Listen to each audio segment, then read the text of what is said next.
Once upon a time, in a green forest, lived a little bear named Benny. Benny was small but very smart. He loved honey more than anything. Every day, he tried to reach the beehive hanging high on a tall tree, but he was too short. One sunny morning, Benny had an idea. He collected some wooden logs and made a small ladder.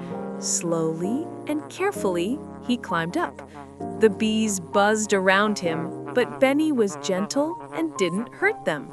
When he reached the top, he took a little honey and thanked the bees.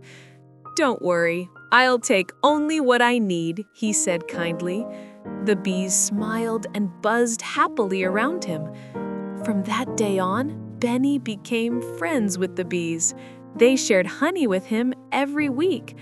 Other animals in the forest were amazed at how clever and kind Benny was. The story teaches us that kindness and intelligence can solve any problem.